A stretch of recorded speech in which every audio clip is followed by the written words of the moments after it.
สวัสดีครับ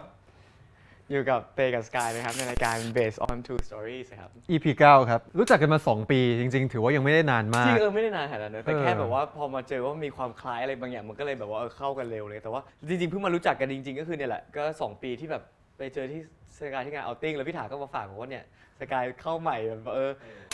พวกเราต้อนรับสกายขอเสียงหน่อยเร็วยินดีต้อนรับนะน้องสกายเข้าสู่บ้านเจมทีวีดีมากๆอันนี้คือสดร้อนๆเลยเพิ่งเสร็จมา3-4 วันแล้วมาติ้งเลยจริงไหมเนี่ยใช่ครับอยากรู้เพราะอะไรถึงมาอยู่กับพวกเราในทีวีช่วงนี้อย่างเดียวเชื่อใจไม่ทันไม่แต่ทุกคนจะชอบเอาเด็กใหม่มาฝากพี่เตให้พี่เตเป็นแบบว่าหน่วยรับเลี้ยงฝากให้เด็กใหม่ดูแลเราหน่อยแต่พี่เตเป็นคนแบบว่าบุคลิกที่แบบเข้าถึงทุกคนได้ไงเหมือนจะเฉยแต่จริงๆก็จะมีแบบเลเยอร์อะไรของเราแหละแต่ว่าถ้าภายนอกอาจจะแบบไม่ได้มีรังสีของความแบบน่าเกรงขามนึกออกปะอย่างที่สกายก็มีนะ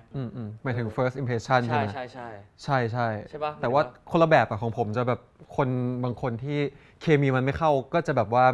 ไม่เข้ามาคุยเลยแต่อย่างพี่เต๋เนี่ยผมว่าต่อให้จริงๆแล้วเคมีอาจจะไม่ได้เข้าแต่ทุกคนสามารถเข้ามาคุยได้แต่เราก็จะไม่ได้สบายใจกับทุกคนนึกออกปะหมายถึงว่าถึงแบบคนจะกล้าเข้ามาคุยกับเราทุกคนแต่เราก็จะพยายามทำเป็นแบบว่าเราคุยกันได้กับทุกคนแต่มันจะมีคนที่เรารู้สึกว่าเราเกรงอยู่กับบางคนเหมือนกันนึกออกปะบางคนที่เขา energy แบบfierce มากๆอย่างเงี้ยเราก็จะกลัวอะไรเพราะเราเคยคุยกันกับพี่เตว่าแบบเนี่ยเราจะมีความโฟเบียความโฟเบียที่เตชอบพูดว่าเป็น gorgeous phobia นี่คือเรื่องจริงคือเนี่ยแหละที่แบบว่าถึงเราดูไม่มีกำแพงแบบหมายถึงว่าเราดูคนเข้ามาหาเราง่ายๆแต่ว่าคนที่ gorgeous มากเขาก็จะกล้าคุยกับเราแต่เราจะไม่กล้าคุยกับเขาใช่ว่าไงคะซีสอย่างงี้ป่ะแล้วเป็นผู้ชายก็เฮ้ย bro what's up ใช่อะไรอย่างเงี้ยเราจะเกรงเราเหมือนแบบสมมติเขาเป็น gossip girl เราเหมือนเป็นเด็กเนิร์ดใน Stranger Things ที่แบบว่าที่มีแบบจริงมันคืออย่างนั้นเลยเราเป็นหมามองเครื่องบินไงใช่เราเป็นหมาเครื่องบินได้ดูยังไม่ได้ดูเมื่อกี้เลยตอนแต่งหน้าเฮ้ยถ้าแบบ first impression เลยนะชอบแบบโทน mood and tone ของเรื่องนี้ชอบแบบอาการเกรดสีชอบแบบชอบโทนคือเป็นคนชอบดูเสพซีรีส์ประมาณนี้อย่างซีรีส์ในค่ายที่แต่ดูคือ Gifted หรืออะไรพวกเนี้ยแบบแนวเทือกๆเนี้ยหรือแบบชื่ออะไรนะที่กันกับต่อเล่นMidnight Museum Midnight ถ้าจะดึงให้เราดูได้จะเป็นแนวเนี้ย Leap Day Midnight Museum หรือเรื่องของวินไอ้บุบหมามาการลื่นหลีอะไรนั่นแหละอะไรนั่นแหละชื่ออะไรนะบุงหงาหมื่นพกรบุงหงาหมื่นพมรนั่นแหละเราจะดูเรื่องอินิกมาพูดให้ยากทำไมว่าอินิกมาอย่างเงี้ยจะดึงดูดให้เราดูได้อะไรเงี้ยแล้วพอเรื่องนี้ออกมาเอาจริงแบบเฮ้ยเอาจริงทำดีมากแบบชอบมากมีตัวละครเยอะแล้วแบบแต่ละตัวละครก็ดูฉีกคาแรคเตอร์แบบมันดูเป็นแบบไม่ใช่พี่น้องเจมส์ทีที่เรารู้จักอย่างเช่นแมกกาจิหรือคริสพีหรือภูวินที่แบบspeak Mandarin อย่างจริงจังอะไรเงี้ยเพิ่งเห็น CG เต็มๆเพราะว่าตอนเราถ่ายเราก็ไม่ได้เห็นอะไรเลยพอเห็น CG ดีเนอะสนุกแต่ในฐานะอูอ่ะเพราะเราก็ต้องหาหนทางปะ我们注重所授予的唯一一个任务，就是捍卫天地。เข้าใจสกายถ้าเราเล่นเรื่องอะไรก็ตามที่แบบมันเป็นชื่อเฉพาะหรืออะไรเงี้ยอูคืออะไรคืออูคืออะไรถามเลยถ้าเป็นคนอื่นถามผมจะบอกเรื่องของอูเรื่องของอูไงนี่แหละเข้าใจยังว่าทำไมคนจะแบบสกายจะดูมีพลังที่คนจะไม่ค่อยกล้าเข้าหามากก็จริงๆถ้าคนทั่วไปดูอูอย่างเงี้ยคนก็จะคิดว่าอูคือนี่ป่ะเลข5หรือเปล่าอูคือเลข5นี่ป่ะอูใช่ป่ะอูใช่มันจะเป็นตัวเนี้ยตัวพินอินนี่คือตัวนี้เลยเหรอใช่ป่ะใช่นี้ป่ะไม่อันนี้ WU สีแดงๆคืออะไรอันนี้เหรอภาษาไทยนี่คือ WU เหรอ WU อ๋อนี่คือภาษาไทยเหรอคือดูเป็นภาษาจีนทั้งคู่เลยใช่ผมว่าเฮ้ยหรือภาษาจีนปะจริงด้วยภาษาไทยจริงด้วยเฮ้ยเจ๋งอ่ะคือยังไม่มีภาษาจีนอยู่ในคือแค่บอกว่าคนทั่วไปเขาชอบคิดว่าอูคือเลข5แต่ว่าอูอันนี้มันเป็นโลกสมมุติที่ทีมเขียนบทคิดขึ้นมาอีกทีหนึ่งซึ่งความหมายของอูเนี่ยก็คือคนที่สามารถเชื่อมต่อกับฟ้าดินแล้วก็หยิบยืมพลังมาใช้ได้เป็นแบบใช้พลังธรรมชาติใช่มันจะมีหลายแบบคือเป็นอูที่แบบว่าถูกต้องตามคำนองคลองธรรมทำนองคลองธรรมใช่ทำนองคลองธรรมพูดที่มันยากทำไมไม่รู้เนี่ยเป็นอะไรที่เหมือนกันชอบพูดคำสร้อยชอบทำเรื่องง่ายเป็นเรื่องยากใช่ แล้วก็อีกแบบหนึ่งคือเป็นอูนอกคอก ซึ่งในเรื่องเนี่ยคนที่เป็นตัวละครหลักก็คือที่เป็นอูหลักเนี่ยก็จะเป็นสกายพี่กอจิแล้วก็พี่พลัง ก็จะถูกตาหน้าว่าเป็นอูนอกคอก คืออูตามขนบธรรมเนียมเดิมเนี่ยมันคือต้องทำอะไรที่ไม่ฝืนฟ้าฝืนดิน ถ้าบ้านเมืองแบบว่าเริ่มมีอะไรที่ผิดแปลก มันก็จะมีการตั้งคำถามมาว่าเอ๊ะมันเกิดขึ้นโดยปกติ หรือว่าเกิดขึ้นจากพลังชั่วร้ายที่เกิดขึ้น โอเคก็เหมือนฟิลอเวนเจอร์นิดๆแหละว่าเป็นพวกดูแลความสงบสุขเรียบร้อยด้วย ใช่ใช่ คือก็จะแบบมีการทำพิธีแบบจุดธูปจุดเทียนมีเครื่องเส้นไหว้สังเวยแล้วก็ยืมพลังธรรมชาติมาใช้ ก็คือยังเป็นจิตใจเราปกติไม่มีอะไรมาสิงถูกป่ะ ใช่ใช่ถ้าเป็นแบบว่าการสิงสูงเนี้ยจะเป็นอีกแบบหนึ่งก็จะเป็นโหมดที่นานิได้รับเล่น คืออะไร แสดงว่าเขาก็คิดขึ้นมาใหม่เหมือนกันถูกป่ะ ใช่ใช่ ก็ มันคื เจ๋ อง ดี มัน นะ คือ เพราะ นิยามขึ้นมาใหม่แต่จริงๆอ่ะก็จุดเริ่มต้นอ่ะมันคือคิดมาจาก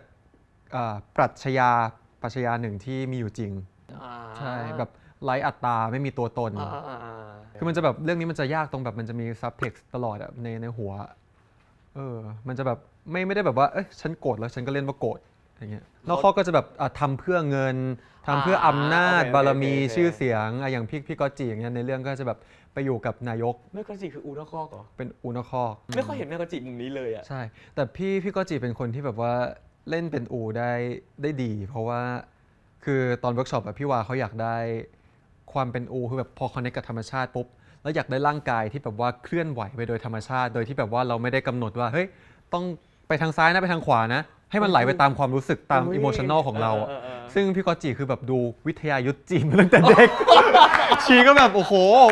มาถึงแบบร่ายรำเป็นแบบโอ้กุ้ยเฟยปุ๊บได้เลยอ่ะซึ่งแบบตรงกันข้ามกับเราคือแบบ กันปะ ใช่ สกายก็ต้องมี จริง มูฟ ๆ ต้อง เหมือนกัน เป็นอะไรอย่างนั้นเหมือนกัน แต่ว่าเราเป็นคนแบบใช้ตรรกะในการนำ ใช่ ชีวิตอ่ะ คือหมายถึงว่าถ้าลิงก์มาที่กลับมาที่ความเป็นตัวเรานะคือบอดี้เราเป็นคนที่ไม่ได้โฟล์ขนาดนั้น ใช่ เรา มันจะไปที่สมอง เรา ก่อน เรา แล้ว เป็น ค่อยร่างกาย เเป็นคนศูนย์หัวไงแต่ว่าบางคนที่เป็นศูนย์กายเขาจะสามารถแบบว่าโฟล์ได้มากๆอะไรเงี้ย อืม แล้วแสดงว่าของสกายก็จะแบบเอ็กเพรสออกมาคนละแบบกับแมกกาจิถูกป่ะก็จะอาจจะ ใช่อันนี้คือแบบจากfeeling มากกว่า อ่า เรื่องเราไม่ได้แบบว่ามีเวลาให้แบบเวิร์กช็อปเรื่องภาษาจีนเยอะด้วย เพราะว่าด้วยปัญหาทางเทคนิคหลายๆอย่าง อันนี้คือจีนคือมีเวลาทำแบบซ้อมน้อยมากถูกป่ะ ตอนนั้นนะเคยไปเรียนนิดเดียวแต่รู้สึกว่าเรียนแล้วแบบว่าไม่น่าทัน ก็เลยใช้วิธีการท่องจำดีกว่า ซึ่งมันค่อนข้างยากมากเลย เพราะว่าเราพูดแต่เราไม่ได้รู้ความหมายทั้งหมดอ่ะเราจำความหมายโดยรวมว่าเอ๊ะก้อนนี้มันเท่ากับความหมายอะไร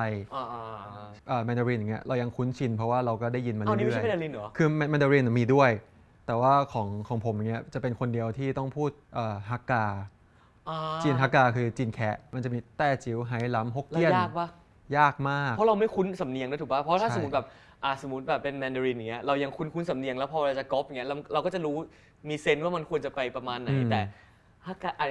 ประมาณไหนอะ ถ้าในเรื่องเนี้ยมันจะเป็นบทสวดหมดเลยมันจะไม่ได้แบบว่าพูดปกติ คือถ้าพูดปกติเป็นภาษาจีนก็จะเป็นแมนดารินแต่ถ้าบทสวดมันก็จะแบบนี้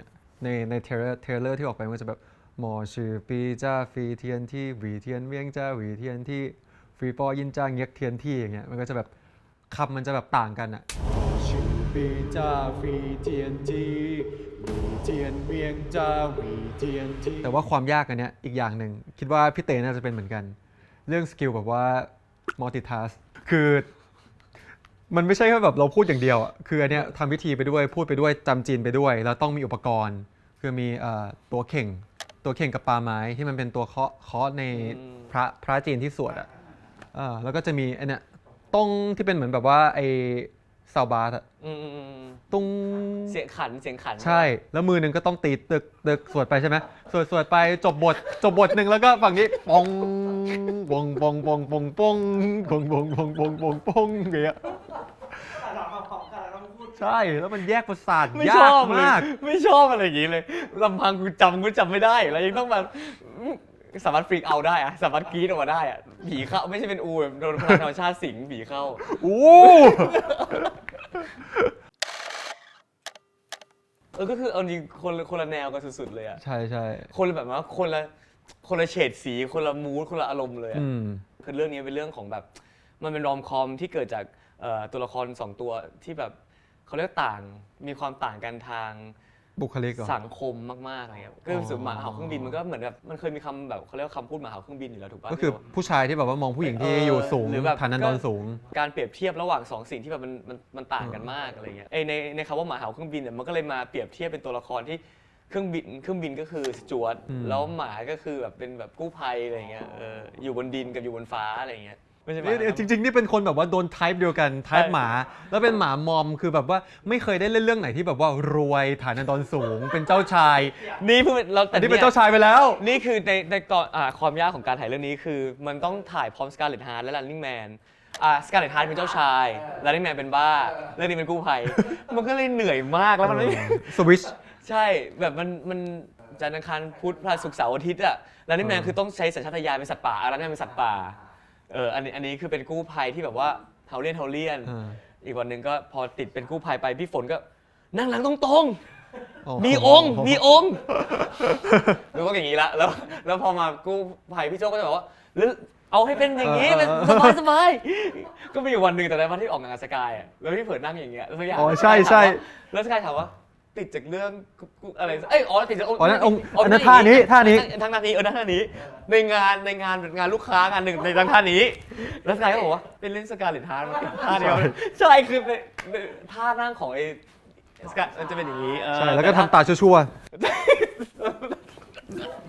คิดออกเลยอ่ะ คือเหมือนมันไม่น่าไงแต่ว่ากู้ภัยมันก็จะมีความแบบคืออย่างชื่ออะไรนะไอ้เจ้าชายอ่ะไอ้อินทราเนี่ยก็จะมีองค์มากๆที่ต้องแบบตึงตลอดเวลาโอ้โหตึงจนกูจะเป็นลมอ่ะตึงจนเหมือนโดนมันตึงเข้าใจว่าการเล่นเป็นคนตึงๆทั้งวันแล้วเวลาคอนเสิร์ตคนตึงอ่ะมันเหนื่อยคือคนตึงถ้าสมมติว่าออกมาในวันหนึ่งอ่ะออกมา 2-3 ซีนมันก็จะเครียดจะตึงประมาณ 2-3 ซีนแล้วก็ได้พักแต่บางวันสมมุติถ้าเป็นอินทราอย่างเงี้ยมันต้องดึงหน้าอย่างนั้นอ่ะโมโหอย่างนั้นพูดอย่างนั้นอ่ะอยู่ทั้งวันอ่ะแบบ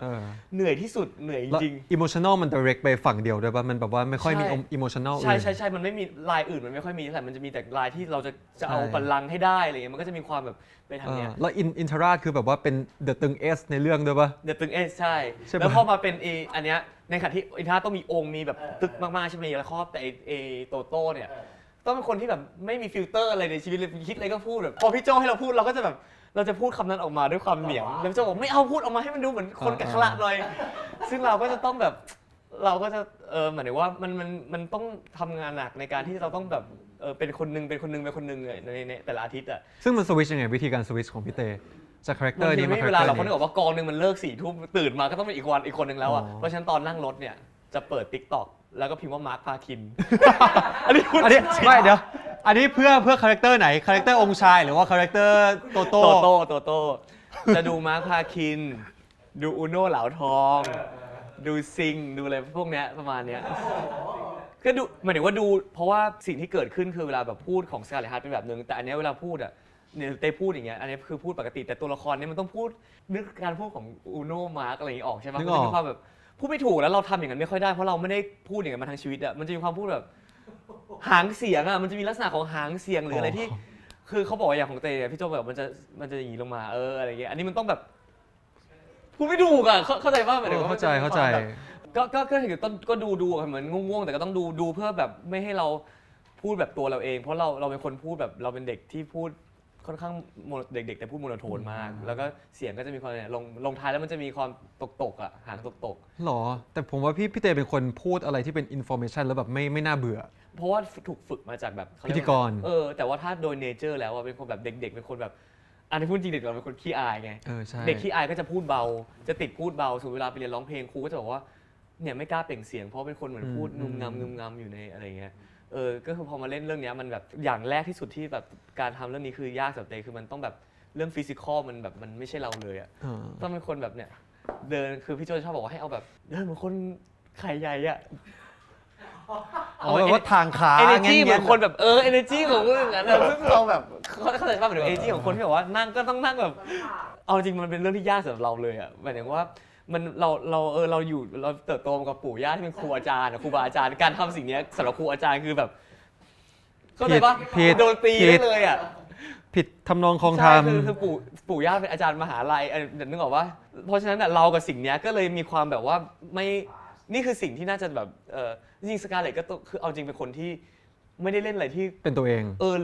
เรื่องที่ได้เป็นตัวเองที่สุดนะคือเรื่องบ้านหลอดออนเซล ที่ใส่แว่นใช่ไหม ใช่แทบจะเรื่องเดียวเลยบางที่ดูเป็นแบบไอตอนที่เขาทำคาแรคเตอร์เขาเอา MBTI มาให้ดูว่าตัวละครนี้เป็น MBTI แบบไหนก็ตรงกับเราอะไรเงี้ยหรือแบบอะไรเงี้ยแต่อันอื่นนอกนั้นอ่ะตั้งแต่เรื่อง Dark Blue Kiss Blue Curse หาเหวอะไรเนี่ยไกลตัวทุกเรื่องคือไออย่างสกายค่อนข้างกลางๆป่ะหมายถึงว่าไม่ได้ไกลไม่ได้ใกล้อะไรอย่างงี้ป่ะ ถ้าเป็นตัวเองที่สุดคือพละที่เหลือเฮดเลิฟเป็นแบบว่าคน อ๋อ ใช่ ตอนนั้น ไซส์ไปไซส์เป็นแบบว่าเด็กขี้น้อยใจชีวิตนี้ไม่เคยแบบว่าเอาตัวเองไปเปรียบเทียบกับใครเลย แล้วบางอย่างที่สมมติที่ต้องเล่นอะไรเงี้ยสมมตินะเด็กขี้น้อยใจเงี้ยเป็นคนที่ไม่ค่อยขี้น้อยใจเลยขนาดเราเป็นคนไม่แล้วเราต้องเล่นแบบขี้หึงขี้น้อยใจมากๆอย่างเงี้ยแล้วเราเป็นคนที่ไม่ค่อย เราเป็นคนฟักออฟอ่ะ ใช่เราคนแบบไม่เห็นจะรู้สึกอะไรเลยก็เขาก็ทำก็ถูกก็เข้าใจเขาอะ ใช่ แล้วแต่เราจะต้องงี่เง่าขี้หึงเวลาที่ต้องเล่น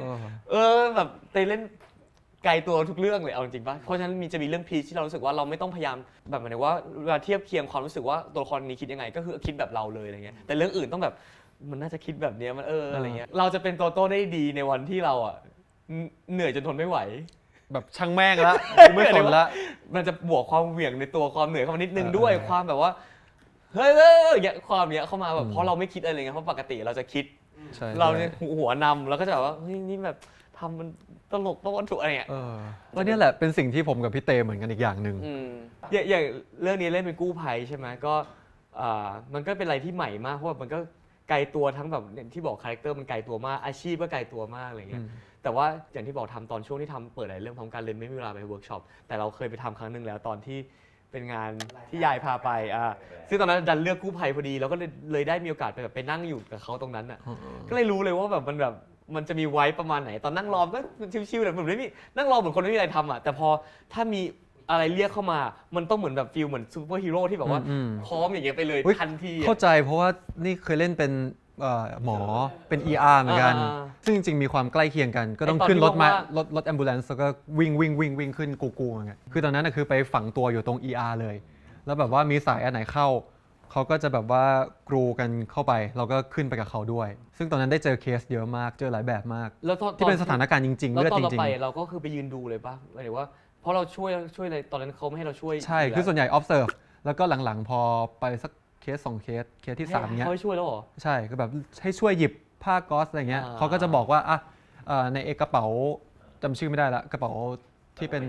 เหมือน first aid อ่ะตรงนี้อยู่ตรงนี้นะอย่างเงี้ยเราก็ช่วยเขาหยิบ เพราะว่าพอเล่นเป็นกู้ภัยเนี้ยมันต้องมีความแบบว่าเจอเคสอะไรเงี้ยแล้วมันต้องเหมือนทำมาทั้งชีวิตแล้วอะมันต้องไม่ตื่นเต้นมาก ซึ่งก็คือเหมือนแบบเวลาที่เราเจออะไรอย่างเงี้ยในการตอนเล่นมันก็ต้องทำเป็นเหมือนเราอะมันแบบเคยทำนั่นแหละก็เลยพอเป็นเรื่องเนี้ยก็เลยต้องแบบเล่นนิ่งเล่นคุมสถานการณ์ให้ได้กับเคสที่แปลกๆเคสฉุกเฉินอะไรเงี้ย ในเรื่องนี้คือหินเป็นเครื่องบินใช่ไหม เห็นเป็นสจวตที่อยู่บนเครื่องบิน เพราะจำได้ว่าตอนกลับมาจากญี่ปุ่นอ่ะที่อยู่บนเครื่องบินอ่ะคือทุกคนหลับหมดเลยใช่ไหมตอนนั้นไปแฟนเฟส10กว่าคนอ่ะหินเป็นคนเดียวที่ตื่นแล้วก็ ถ่ายรูปทุกคนตอน ไม่ถ่ายรูปก็ส่วนหนึ่งถ่ายรูปก็เฮี้ยนิดนึง แต่ว่าแบบเป็นเขาเป็นคนที่แบบว่าไป observe อะดูว่าแบบพี่สจวตพี่แอร์โฮสเตสทำงาน ใช่ ยังไง เพราะพอช่วงตอนที่กลับนั้นนะเป็นช่วงที่กำลังจะเริ่มเปิดกล้องพอดี ใช่ แล้วเหมือนว่ามันที่อย่างที่บอกอะมันเป็นช่วงที่แต่ละคนต่างไม่มีเวลาไปเวิร์กช็อปก็เลยต้อง รีเสิร์ชด้วยตัวเอง ด้วยตัวเอง เราเป็นคนที่แบบว่าจุดสตาร์ทมาคล้ายๆกันอะเริ่มจากเด็ก introvert ไม่กล้าพูด เด็กที่แบบเอางี้เป็นเด็กที่ไม่ได้บีลองที่เนี่ยขนาดนั้น ใช่จุดเริ่มต้นเราเป็นคนแบบว่าโดนถีบให้ว่าย โดน น้ำ ถี ปะ บเข้ามาใช่เป็นเด็กที่ไม่ได้เหมาะกับ วงการบันเทิง ส อะ นี้แบบ ไม่เหมาะกับการอยู่หน้ากล้อง ซึ่งเราแบบไม่ใช่อย่างนั้นเลย ไม่ใช่เลย ถ้าสมมติวิชาดนตรีสมัยประถม เกลียดมากดน ครู ตรี ให้ออกไปร้องเพลง1เพลงเลือกเพลงอะไรครับ ไม่เลือกเอาง่ายๆ นี่มีอยู่3เพลงที่แบบว่าร้องประจำ อะไรอะ เพลงเต่าเพลงช้างเพลงชาติ นี่นะงานในวงการบันเทิงงานแรกนะคือพิธีกรFive Liveแล้วก็ออดิชั่นน่ะก็ไม่ได้เป็นคนไม่ฟังเพลงไงเป็นคนแบบเด็กเนื้อดูแต่สารคดีไม่ฟังเพลงเขาบอกไหนพูดข้อมูลเขาสิก็อะไรเขาพูดเรื่องเกี่ยวกับสัตว์เลยผมไม่รู้จะพูดอะไรแต่ว่าออดิชั่นรายการเพลงนะแต่พูดเกี่ยวกับสัตว์พูดเสร็จปุ๊บเขาคงไม่อยากฟังละพอส่งเข้าเพลงไปฟังกันเลยครับ My Heart Will Go On แต่ไม่ร้อง ไม่รู้จักเพลงอะไรเท่าไหร่แต่ดูไททานิคไงก็เลยรู้จักเพลงน้อยอ่ะ แต่ว่าไม่ร้องใช่ป่ะบอกเป ไม่ร้องที่ ฟั ส่งเพลงคือตอนแรกก็คิดว่าเพลงอะไรดีวะมันมีเพลงอะไรที่คนจะส่งวะมันไม่ค่อยรู้จักเพลงอ่ะถ้ายิ่งจะให้ร้องนี่ยิ่งนึกไม่ออกเลยแบบไม่ได้เลยอ่ะ แต่นี่ตอนไปออดิชั่นตอนฮอร์โมนอ่ะโดนให้ร้องเพลงเหมือนกัน แต่นี่ร้องคือไปหามาเลยว่า เพลงไหนที่มันแบบว่าเวลาสั้นที่สุด เอาแค่แบบ1 นาทีครึ่งมีไหมสุดท้ายร้องเพลงเนี่ยของซักซีดอะตอนนั้นซักซีดกำลังดัง มันต้องมีสักซีดหนึ่งเหรอไม่ ใช่ ใช่ โอคักซ้ำ พูดจริงปะเนี่ย จะมาซ้ำซ้อน มันก็ต้องใช้ energy แต่นี่แบบตอนช่วงเข้าวงการแรกๆอะคือแบบ introvert ถึงขั้นที่แบบถ้าต้องนั่งรวมกันกับเพื่อนคนอื่นอะจะอยู่ได้ไม่นานอยู่ได้ประมาณ5 นาที แล้วก็จะขอตัวไปเข้าห้องน้ำแล้วก็ล็อกตัวเองเล่นเกมอยู่ในห้องน้ำ เฮ้ยนี่เคยใช่รายการนี่อะไรนะรายการอะไรนะที่เต้นขังตัวเองอยู่ในห้องแต่งตัวอะรายการที่เปิดคลิปของช่องแบงก์อะ Bang Channel มันเป็นรายการหนึ่งอะที่เขาให้แบบว่าเป็นแบบเหมือนแบบมีโฮสต์4 คนมีเตออฟวิกเตอร์อะไรสักอย่างอะแล้วก็แต่ละคนต้องผัดขึ้นมาเป็นโฮสต์เงี้ยแล้วตอนที่มันอยู่ถ้าสมมติเราเป็นรูปตัวประกอบเราชอบเราก็จะอย่างนี้ได้ แต่พอที่ต้องขึ้นมาเป็นตัวหลักที่ดำเนินรายการเนี้ยเครียดมากแล้วก็นั่งแล้วก็รอแบบเหมือน มันกดดัน มั อะ นก็แล้วก็ไม่ มันแบบ ออก เครี แล้ ยว ด ก็มา มา ตาก มแล้วก็แบบไม่ตอบด้วยแล้วก็แบบเหมือนน้ำตาพอเริ่มกดดันแล้วก็เหมือนน้ำตาจะไหลอะแล้วรู้สึกว่าทำอะไรอยู่วะหลังจากนั้นก็เสร็จจากนั้นก็เดินไปพารากอนคนเดียวจำได้ แล้วก็ไปอยู่ตรงน้ำพุแล้วก็ยืนอย่างเงี้ยแล้วก็ออกจากวงการนี้ดีไหม เครียดมากจริงๆไม่เข้าใจเลยอะ เข้าใจมันเหงื่อแตกอะ คนที่เป็นอย่างเรา มีนะ ในชาว มี ทวิตเยอะมากเพราะคนในทวิตส่วนใหญ่จะเป็นพวกอินโทรเวิร์ตที่เก่งแบบว่าเก่งในการเอ็กเพรสผ่านตัวหนังสือมากกว่าเนี้ยแล้วเขาจะชอบบอกว่าเอ้ยพี่เตทำได้ยังไงตั้งแต่ตอนอะไรเงี้ยถ้าใน2 คนเรามาแชร์เรื่องเส้นทางที่เราผ่านมาว่าเราแบบว่ากลายเป็นพิธีกรที่ต้องแบบเนี่ยกลายเป็นพิธีกรร่างทองที่ต้องคุยกับทุกคนให้ได้อะไรเงี้ยที่สวนลุมเนี่ยมันมีมาช้านานแล้วใช่ไหมแต่ว่ามันเพิ่งมาฮิตกันตอนนี้ ใช่มันจะมีแบบลำไทยกงไทยเก๊กมีแบบมี ฟันดาบ ใช่ จุดประสงค์ของเราคือมาเพื่อออกกำลังกาย เพราะฉะนั้นเราไม่ได้เน้นความสวยงาม มันอยู่ทางไหนอะ น่าจะทางนู้น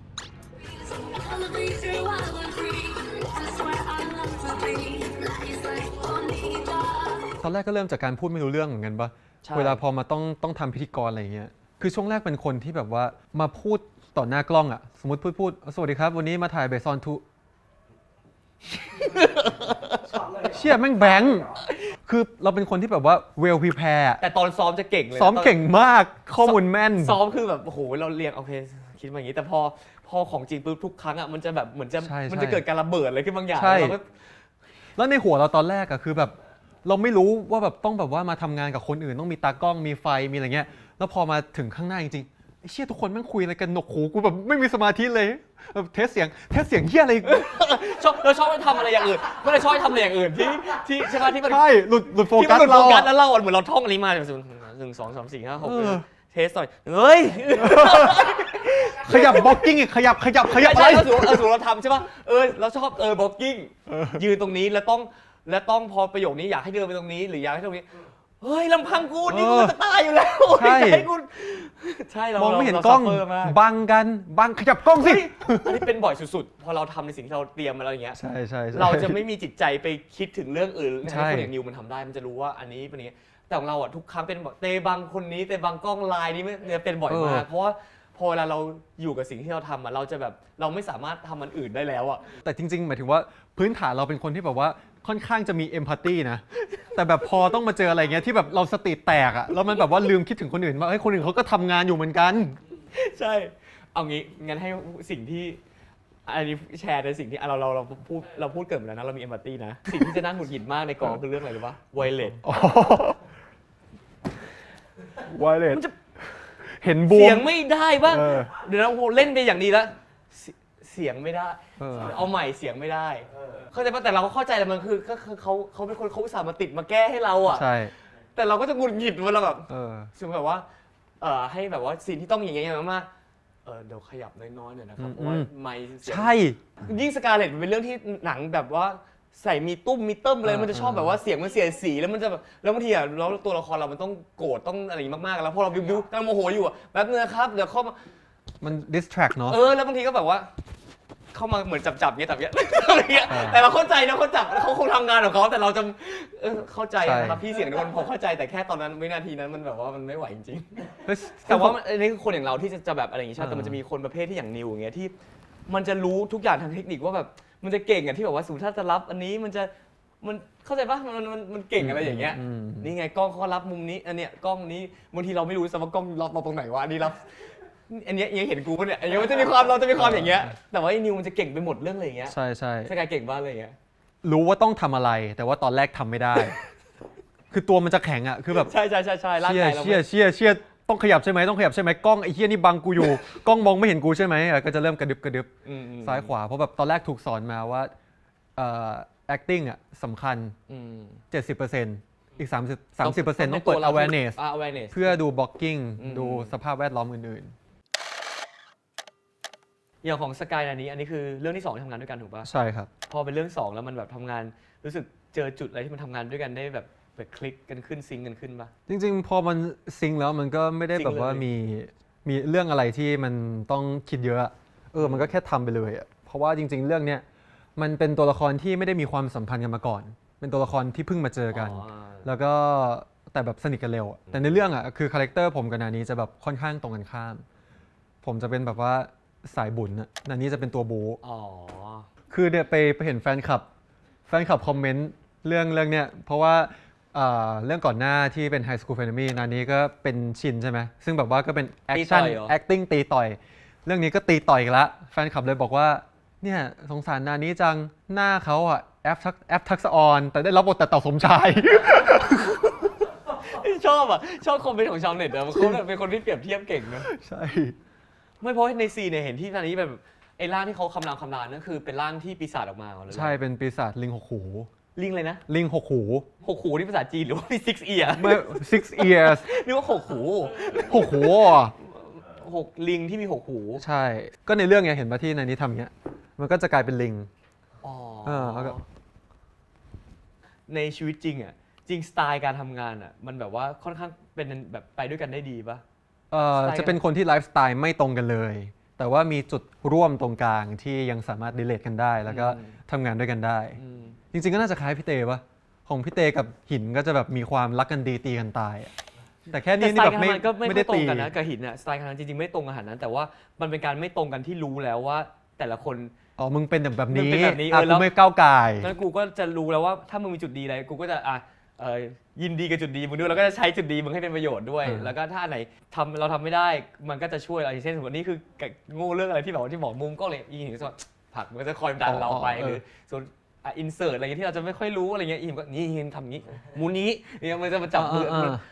ถ้าเทียบกับคือแบบนกเอี้ยงกับควาย พึ่งพาอาศัยซึ่งกันและกัน เฮ้ยเหมือนที่เรียนตอนเด็กเลยที่ ใช่ มีฉลามเห่าฉลามกับฉลาม ใช่กับบางอันก็ปรสิตไปเลย แต่เรา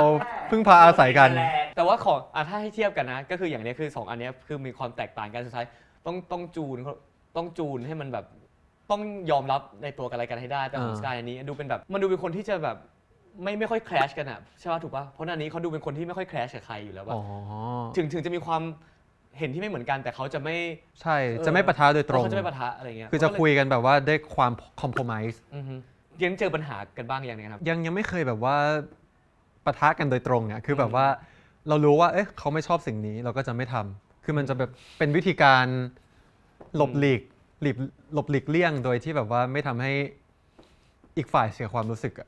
ใช่เพราะนันนี้จะเป็นคนแบบเซนซิทีฟ สกายก็จะไม่แบบว่าไม่รุนแรงกับนานี้มาก เออ แต่กับคนที่ควรรุนแรงมากสกายก็จะรุนแรงได้ดีมาก ใช่ อย่างเช่นอีหินอย่างเงี้ยสกายก็รุนแรงด้วยนะ ถ้าเห็นทุกคนไม่รู้ใช่ไหมครับเต้ชอบดูสกายกับหินเพราะสกายจะชอบแบบว่าคือบางทีหินมันชอบทำอะไรที่น่าโดนอะสกายก็จะกล้าว่าหินอะไรอย่างเงี้ย ยินดีต้อนรับเข้าสู่อะไรนะ สารคดี National Geographic สารคดีหมีขาวตีกันเอง มีเขากัดกัน ไม่แล้วแปลกมากหนึ่งคือหินมันสู้สมมติกับเตมันก็สู้ก็ชอบอย่างเงี้ยแต่กับสกายมันไม่ค่อยสู้ จริงๆสังเกตป่ะเราเวลาสกายว่าอะไรมันก็จะอย่างเงี้ย มันจะแค่นี้มันจะเหมือนฟีลแบบว่าแล้วมันชอบพูดกับเตว่าคลื่นลูกหลังมันแรงกว่า อยากฝากทุกคนดูอูนะ โดยส่วนตัวส่วนหนึ่งคือชอบซีรีส์แนวนี้ แล้วก็รู้สึกว่าเป็นเรื่องที่ทำออกมาได้เป็นอีกรสชาติที่แบบ GMTV ทำไม่ได้บ่อยมาก แล้วเป็นรสชาติที่ดูทำจัดจ้านด้วยในแนวนี้อะไรเงี้ยแล้วมันเหมือนว่ามันมีโลกของมันเป็นแบบมีโลกของที่เขาคิดมาแล้วที่แบบคือเขาเรียกว่ามันเป็นงานคราฟต์งานหนึ่งอะสำหรับเตนะ หมาเห่าเครื่องบินนะครับ dog and a plane ครับก็ขอฝากด้วยนอกจากที่เราจะเป็นลูกของพ่อกับป๊าที่เขาเล่นนะครับ ความน่าสนใจของเรื่องนี้นะครับคือ การแบบว่าเอาวิชาชีพที่แบบว่ามีความแตกต่างกันมากๆมาอยู่ในซีรีส์เรื่องนี้แล้วก็มันดูแบบว่าเป็นเคมีใหม่ๆ ที่พี่เตกับพี่นิวไม่น่าจะเคยเล่นมาก่อน อยากรู้เหมือนกันว่าพอมาเจอกันจริงๆแล้วจะเป็นยังไง เพราะมันดูต่างกับเตนิวอะโชคดี อู อู a dog and a plane a dog mom